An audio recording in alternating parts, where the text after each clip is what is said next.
whole universe. It's just this idea of something that is moving. So it's vibration.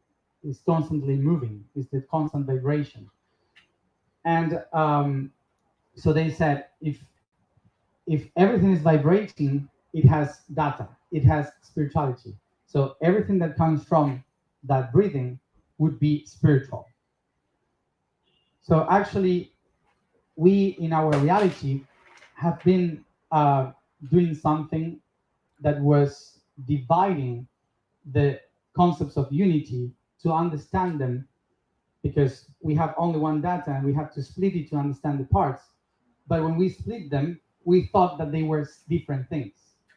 But it's just like one tree that you say, oh, this is a leaf, this is a fruit, this is a seed, this is a branch, this is the trunk, this is the root, but all of that is the tree. But we started to believe that they are different parts and we call them differently. But actually was just like this idea of the universe being only one being that said, what if I observe myself so I can create a second one? So from the within to the outside, it creates the negative and the positive. And that's the origin of observation, contemplation. But then it has to experience the negative and the positive. So it creates a third point of view that helps the universe to understand itself. So it can experience the whole process between the negative and the positive, the within and the outside. And that's what we call the third point of view. So the third is what we call the Trinity, or we can call it the Holy Trinity, because all in reality has been created because of this main pattern, which is this. So because of this, the universe said, okay, we are unity, but the only way I can experience unity is by duality. And duality can help me understand the unity through Trinity, which is the experience of this. And they said, let's put something more to this, which is the integration of all these concepts. So it creates a fourth one, creating the structure that gives sense to the entire universe, which is the tetrahedron. You know, the tetrahedron is a geometrical shape.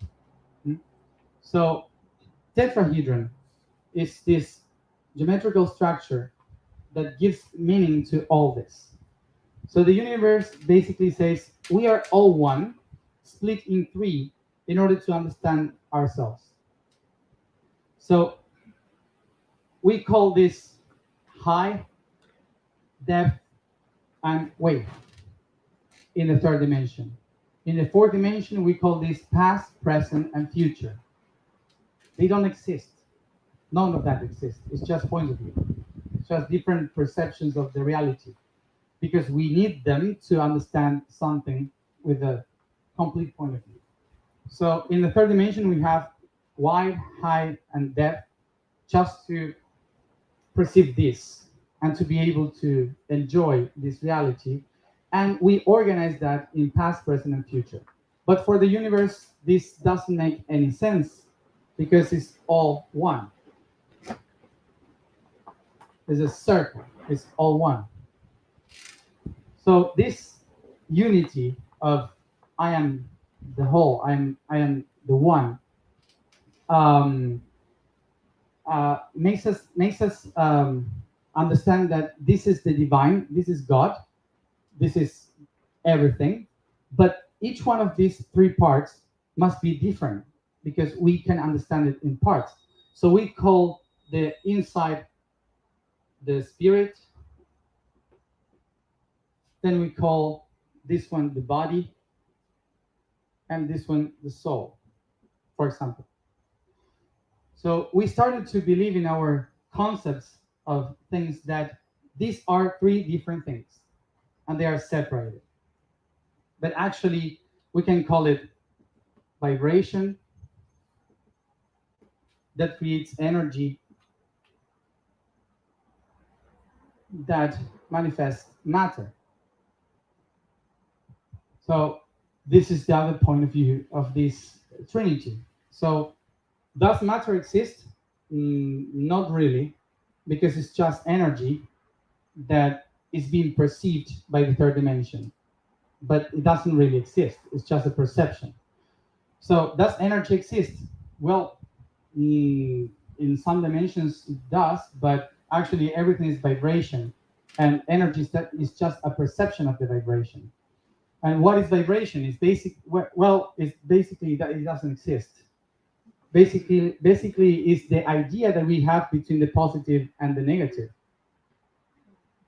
And does the positive and negative exist? Oh no, of course not, because it's just a point of view.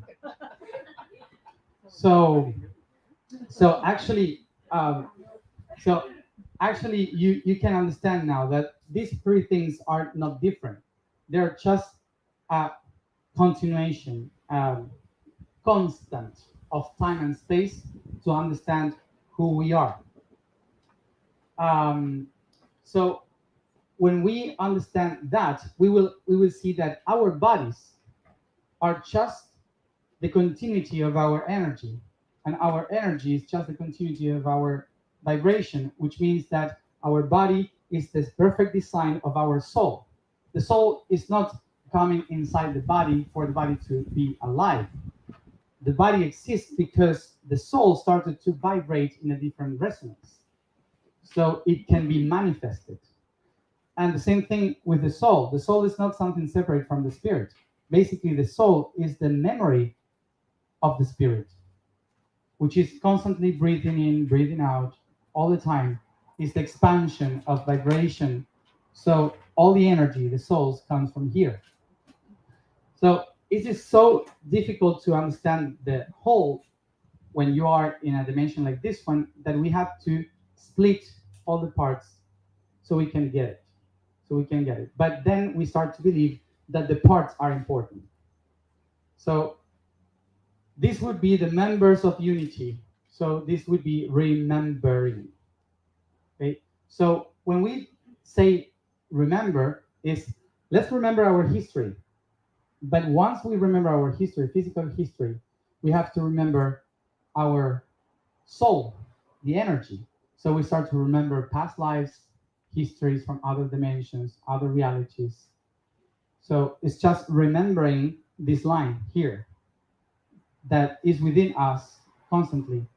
And then we start to remember our spirit, which is connecting to the higher self, which is not something separated, it's just another point of view of myself. The funny thing of this is fractals, which is so awesome, that allow the universe to make many of us, of course. So it says, okay, if I ended with this experience, so I can have another one. Okay, and then I can create another one, and maybe another one. So I start to manifest a different reality. And this is one being, this is another being, this is another being.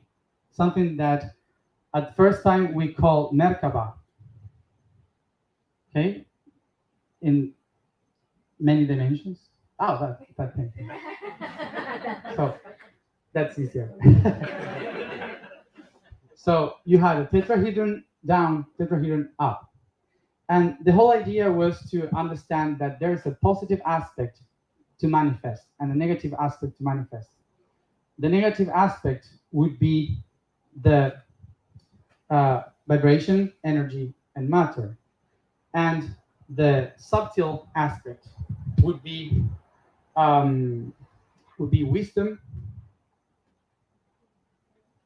would be will, and love. Okay, so these three attributes of the being. So we have a base here of these three: energy, matter, vibration. And then we have above love, will, and wisdom, with a positive point of view and a negative point of view. So this symbol represents the element of fire. Fire is the spark of the spirit, the one that says, that's how it begins, that allows the inhalation and the exhalation, the spirit. So we call that the flame. So how do we call both if they are equal? Twin flames. So if you are looking for a prince or a princess, I'm so sorry to tell you that it doesn't exist neither, like all the other things. Okay, just if you're looking for someone to complete your life, um, that's a mammal point of view, yeah, animals, because we say, okay, if we get together, we reproduce, and we can create a seed of creation, which is inside the white thing that you see, which is the octahedron, which is the seed of life. So when you put feminine, masculine, so twin flames, you create life. But this is just in this planet. There are other planets that this doesn't work. So the thing is that in our planet, we have the feminine and the masculine, and as animals, as physical, because we're in the third dimension. So that's why we, in our tradition, started to create the idea of finding the other one that can complete. So we call that the twin soul, the twin flame, but actually it's the Merkaba. So that's why you can go through thousands of people and you will never find it unless you find yourself, because it's basically how it works.